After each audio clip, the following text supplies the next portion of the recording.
जो तू साचा बानिया साची हाट लगाओ, अंतर धारू दे के कूरा दूरी बहाओ।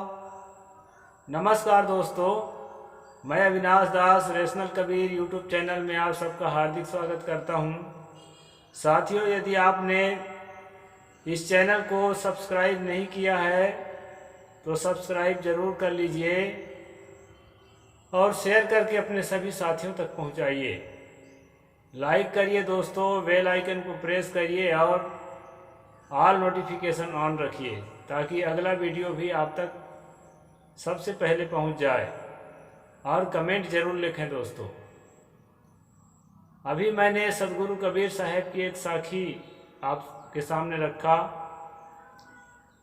जो तू साचा बानिया साची हाट लगाओ, अंतर झाड़ू दे के कूड़ा दूर बहाओ।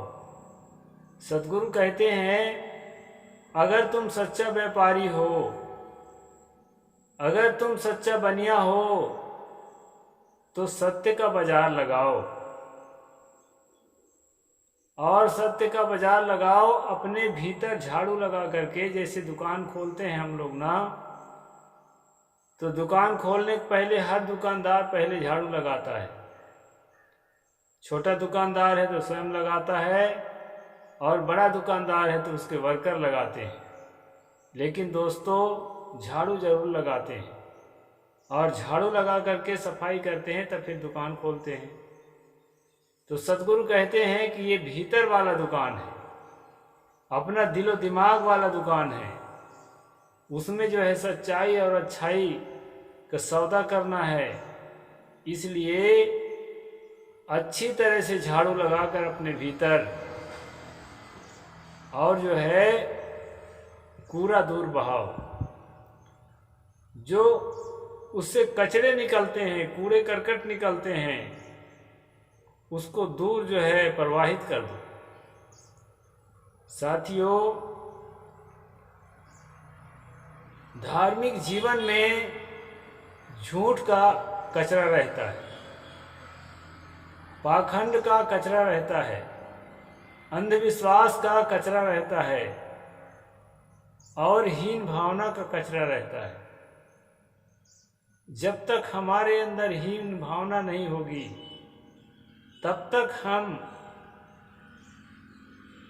किसी देवता को, किसी भगवान को या मनुष्यों में किसी जाति को डर करके और कुछ भी करने को तैयार नहीं होंगे। तो ये हीन भावना भी एक कचरा है, हमारे अंदर का कचरा, अंतःकरण का कचरा। तो झूठ पाखंड के साथ साथ हमारे अंदर का जो हीन भावना है, यह भी कचरा है। इसको सदगुरु ने कहा कि इसे दूर भगाओ, दूर प्रवाहित कर दो। हम जब कचरा को प्रवाहित करेंगे दोस्तों, तो और भी कचरा हमारे अंदर मिलेगी। परत के परत कचरे हैं हमारे अंदर।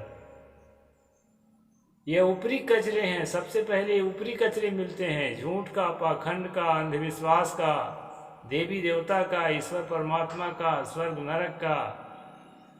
जो बातें हमारे ऊपर थोपी गई है सदियों से, पीढ़ी दर पीढ़ी जो ढोते आए हैं, ऐसा स्वर्ग होता है, जन्नत होता है,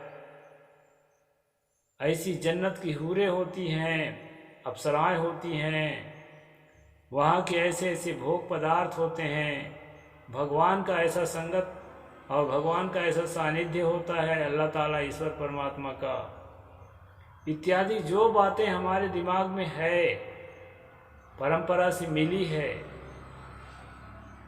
ठीक से नहीं समझने के कारण दोस्तों कचरा होते हुए भी कचरा नहीं लगता। वो हमें लगता है कि ये हमारे जीवन के लिए सबसे अनमोल धरोहर निधि है, सबसे बेशकीमती चीज है। संसार की सारी चीजें जो है उसके सामने तुच्छ है, ऐसा हमें लगता है। और नहीं लगता है तो कह करके हमें लगाया जाता है। इसलिए दोस्तों, ये जो कचरा है दिमाग का कचरा, एक कचरा और है जो बहुत ही घातक है, जाति और संप्रदाय का कचरा। हमारे अंदर ये भावना घर कर गई है कि मैं इस जाति का हूँ, इस संप्रदाय का हूँ, और इससे हट करके जो दूसरे संप्रदाय के, दूसरे की जाति के लोग हैं वो मेरे से अलग हैं और मैं उससे अच्छा हूँ, श्रेष्ठ हूँ, वो मेरे से श्रेष्ठ नहीं है। और अपने नीचे बनाए रखने के लिए प्रयास, ये बहुत बड़ा कचरा है। और ये कचरा केवल ब्राह्मण के घर में है, ये सोचना अच्छा नहीं है। हालांकि पैदा तो वहीं से हुआ है, ये तो कहना पड़ेगा, क्योंकि इस व्यवस्था में सबसे ज़्यादा फायदा जिसको मिलता है तो ये निश्चित हो जाता है कि ये व्यवस्था की शुरुआत उसी ने किया था, क्योंकि अपने फायदे के लिए अधिक सामग्री रखा। दोस्तों, पैदा तो ब्राह्मण से ही हुआ है ये जो विषमता है, लेकिन इस विषमता में आज जो है जो इसमें से हाथ धोया है सबका हाथ रंगा है। मैं तो देखता हूं कि एक ही जाति में यहाँ छत्तीसगढ़ में हलिया साहू और झरिया साहू हमारे भक्तों में ज़्यादा हैं। तो झरिया साहू जब हमसे मिलते हैं तो बताते हैं कि हलिया साहू से हम लोग श्रेष्ठ होते हैं। अब एक हलिया साहू के पास जब मैं जेसीबी लेने गया था, थोड़ा खेत में काम था, उससे मेरी संगत हुई, बैठक हुई, तो वो बोल रहा था कि साहुओं में हलिया साहू सर्वश्रेष्ठ होता है। अब ये अचरज की बात है कि एक ही जाति में किसी को निकृष्ट बताना, किसी को श्रेष्ठ बताना, ये सब ऊर्जा कहाँ से आती है?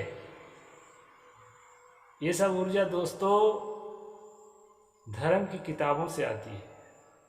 मैं मनुस्मृति का स्ट्रीम इसीलिए चलाता हूँ ताकि जो है हम ठीक से समझ सकें कि हमारे अंदर जो कचरा है वो कचरा ही है, वो काम की चीज़ नहीं है। ऐसा समझ करके जब कचरा को कचरा समझेंगे दोस्तों, तभी जो है सदगुरु ने कहा पूरा दूर बहाओ, उसको दूर फेंकने का मन होगा। और जब तक उसको प्रिय वस्तु समझेंगे तब तक हम उसको दूर फेंकने के लिए मन नहीं बना सकते। तो धर्म का, अध्यात्म का, सदाचार का, नैतिकता का, मानवता का अगर सच्चा व्यापारी हो तो झूठ पाखंड को अपने जीवन से बाहर कर दो। अन्याय अत्याचार की बात, जातिवाद की बात, पर संप्रदायवाद की बात, मनुष्य में और कौन सी जाति और कौन सा संप्रदाय है भाई? आदमी होना ही सबसे महत्व की बात है कि हम आदमी हैं। इसी से आप प्राउड फील कर सकते हैं। इसमें और अलग से कोई पूंछ लगाने की जरूरत नहीं है।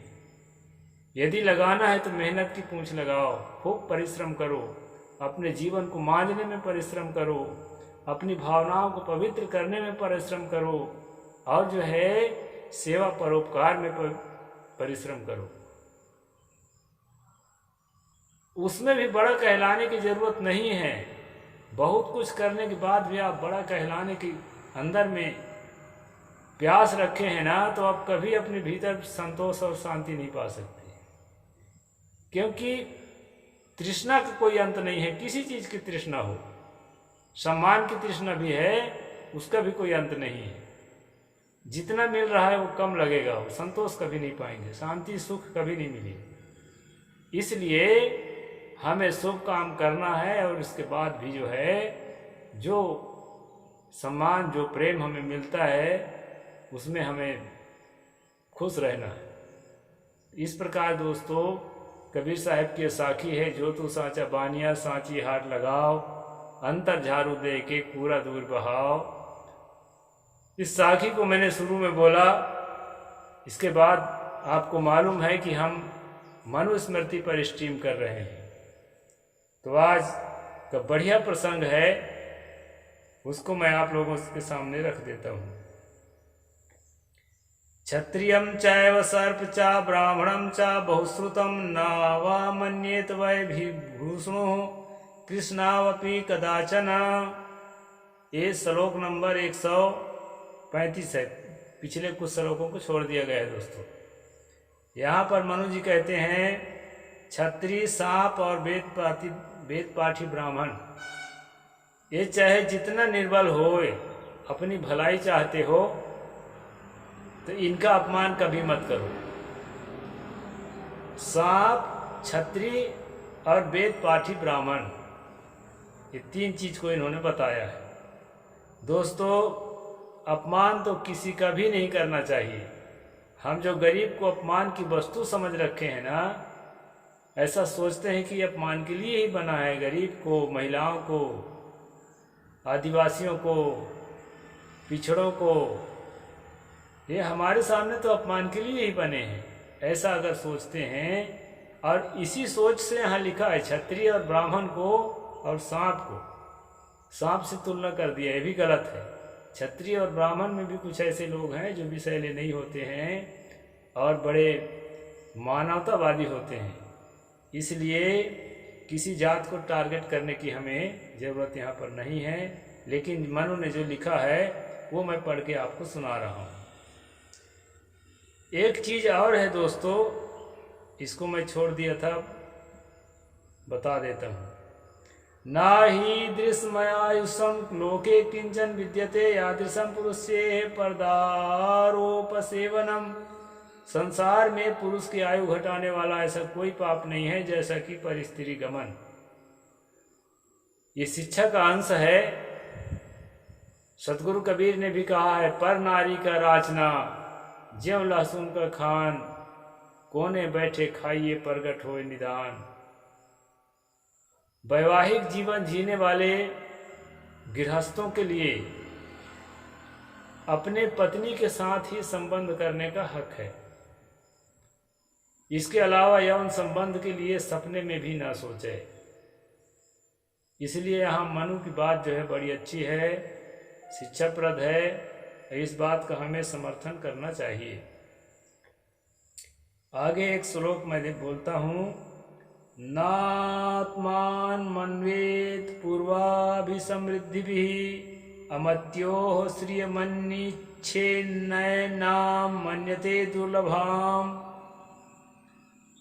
उद्योग करने पर भी यदि समृद्धि न मिले तो अपने को अपमानित न करे।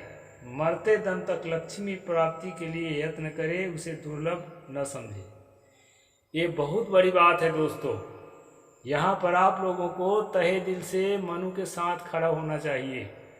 हम लोगों को जहाँ पर शिक्षाप्रद बात है, उन बातों को लेकर के हमें मनु का सम्मान करना चाहिए, उनकी बातों का सम्मान करना चाहिए। यहाँ पर इन्होंने कहा है हम परिश्रम करते हैं। देखिए, ये बताया जाता है कि कई लोग जो है अपना कार्य इसलिए शुरू नहीं करते कि क्या होगा, मैं सफल होऊंगा कि नहीं होऊंगा, छोड़ो चक्कर, नहीं शुरू करते। ऐसा करके शुरू ही नहीं करता। एक आदमी वो होता है शुरू जो करता है, लेकिन विपत्ति आने पर, परेशानी आने पर, प्रतिकूलता आने पर वह काम वहीं पर रोक देता है। तीसरा वो व्यक्ति होता है जो शुरू भी करता है, परेशानियां भी झेलता है और अपने काम को नहीं रोकता है। तो दोस्तों, यहाँ मनु ये बताना चाहते हैं कि यदि आपने काम शुरू किया है और उसमें परेशानियां आ रही हैं, बाधाएं आ रही हैं, प्रतिकूलताएं आ रही हैं, एक बात आप ध्यान में रखना दोस्तों, हम जितना बड़ा काम शुरू करते हैं ना, उसमें उतनी ही बड़ी समस्याएं आती हैं। काम चाहे जो हो, और जितना छोटा काम शुरू करते हैं उसमें उतनी छोटी समस्याएं आती हैं। मोटिवेशनल स्पीकर कोई भी ऐसा नहीं होगा भारत में या भारत के बाहर जो आपको ये कहे कि मुसीबत आने पर रोक देना काम को। अभी छोटा सा काम ये यूट्यूब में मैं चैनल में काम चालू किया हूँ, तो कितने जो अपने ही भाई बिरादर के लोग हैं वो कहते हैं साहब आपको ये काम नहीं करना चाहिए, करना ही था तो कुछ दूसरे ढंग से करना था, वेद शास्त्रों की बात बताना था, वेद शास्त्रों के अपोजिट भी आप बता देते हैं, अपोजिट बातों को छोड़ते चलना चाहिए था। कई लोग अपने व्हाट्सएप ग्रुप से मुझे हटा दिए हैं ताकि इसका प्रचार ना हो, प्रचार हो ऐसा चाहते हैं फिर भी हटा देते हैं, क्योंकि ये सोचते हैं कि हमारे ग्राहक हमारे भगत न टूट जाए। इस तरह की बातें हमारे चैनल में हमारे ग्रुप में रहेगी तो इस तरह से प्रेम है उनका, प्रेम नहीं है ऐसा नहीं है, लेकिन जो है उन्हें डर लगा। कई ग्रुप की बात कह रहा हूँ, कोई एक दो की नहीं। दोस्तों ये छोटा सा काम है, इसके लिए भी जो है प्रतिकूलताएं आती हैं। अब मुझे लगभग 2.5 साल हो रहा है, अभी तक मेरे चैनल मोनेटाइज नहीं हुआ है। अब मेरे से कमज़ोरों पे भी हो गया है। तो इस तरह से चीज़ें जब आती है तो उसको देख करके आदमी घबराता है, पीछे हट जाता है और काम बंद कर देता है। तो एक मोटिवेशन जब मिलता है ना तो काम बंद नहीं करता, वो जारी रखता है। और जो काम बंद नहीं करता वो एक न एक दिन, महाकवि रविंद्रनाथ टैगोर ने कहा था, जो कलियां बिना खिले ही झड़ जाती हैं, ये न जानो कि वो निष्फल चली गई, वो परिणाम लेकर आएंगे। इसलिए दोस्तों जिस काम को आप शुरू किए हैं, धैर्य के साथ, साहस के साथ, लगन के साथ उस काम में निरंतरता के साथ लगे रहिए। निरंतरता के साथ लगे रहने से अपेक्षित सफलता एक दिन मिलती है, मिलकर रहती है। इसलिए यहाँ मनु जी ने कहा है कि उद्योग करने पर भी अगर समृद्धि नहीं मिलती है, मेहनत करने के बाद भी अगर सफलता नहीं मिल रही है, तो ट्राई अगेन, फिर उसके लगे रहिए, साथ साथ अन्वेषण भी करिए। ट्राई अगेन का मतलब नहीं है कि जबरदस्ती करने से सफलता मिल जाएगी। आपकी असफलताओं के कारण क्या है उसको आप जो है अन्वेषण करिए, उसकी खोजबीन करिए। अपनी असफलताओं के कारण को खुद ही पहचानना पड़ेगा, खुद ही टटोलना पड़ेगा कि मैं कहाँ पर गलती कर रहा हूँ, और उनको टटोल कर और अपने कार्य से, अपने मिशन से उन गलतियों को अलग करना है, और उनके विपरीत जो है, जो चीज़ें आपके सहयोगी हैं उन चीज़ों को शामिल करना होगा। और इस तरह से आने वाले समय में सफलता अवश्य मिलती है, और नहीं भी मिलती है तो आपको जो है एक अंदर से प्राउड फील होता है कि देखो मैं एक साहसी आदमी, एक लगनशील आदमी के रूप में पीछा नहीं हटा शुभ कर्म से। ऐसा होता है दोस्तों। तो एक श्लोक और बोल देता हूँ, सत्यम बुर्यान्न प्रियम बुर्यान्न बुर्यात् सत्यम प्रियम प्रियम च नानृतम बुर्यादेश धर्मः सनातनः। सत्य बोलें, प्रिय बोलें, ऐसा सत्य न बोलें जो अप्रिय हो।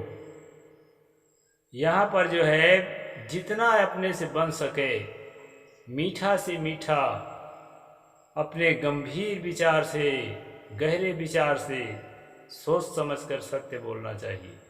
अब हम सत्य ही बोल रहे हैं, इसका मतलब ऐसा नहीं है कि सत्य तो बोलना ही है, असत्य के चक्कर में नहीं रहना है कि हमें प्रतिष्ठा नहीं मिल रही है, सम्मान नहीं मिल रहा है, हमको लोगों में लोकप्रियता नहीं बढ़ रही है तो हम उसी के साथ मिल करके असत्य की ओर चल पड़े।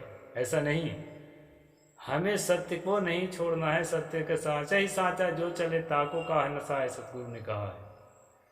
तो दोस्तों सत्य तो बोलना ही है, लेकिन जो है किसी को परेशान करने वाला सत्य ना बोलें, अब कोई परेशान तो होता है अपने मन से, तो क्या करें, उसके लिए तो बहुत मुश्किल है। अपने तरफ से तो हम लोग बहुत सजा संवार के बोलने की कोशिश करते हैं कि अंधविश्वास का खंडन, सांप भी मर जाए और लाठी भी न टूटे।